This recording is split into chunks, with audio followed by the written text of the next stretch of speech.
మహిళా హక్కుల్ని హరించినటువంటి కాంగ్రెస్ పార్టీకి రాబోయే కాలంలో బుద్ధి చెప్పే రోజులు ఖచ్చితంగా వస్తాయి. మనం 33% రిజర్వేషన్ కల్పించే వరకు మనం మహిళలందరూ కలిసి ఈ ఉద్యమాన్ని ఖచ్చితంగా కొనసాగిస్తాము.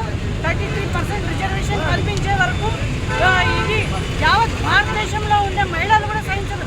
ఎందుకంటే నాయకత్వం వహించాలి అనే ఒక సదుద్దేశంతో ప్రధానమంత్రి నరేంద్ర మోదీ గారు 33% రిజర్వేషన్ బిల్లును ప్రవేశపెడతా ఉంటే దాన్ని అడ్డుకొని ఓన్లీ కాంగ్రెస్లో ఉండే ఇందిరాగాంధీ, సోనియా గాంధీ, ప్రియాంక గాంధీ వాళ్ళు ఒకటే నాయకత్వం వహించాలి, మిగతా ఎవరు కూడా నాయకత్వం వహించకూడదు అనే ఒక దుర్మార్గ బుద్ధితో ఈరోజు చీకటిలో పడేసినటువంటి రోజుని మహిళలు ఎప్పుడు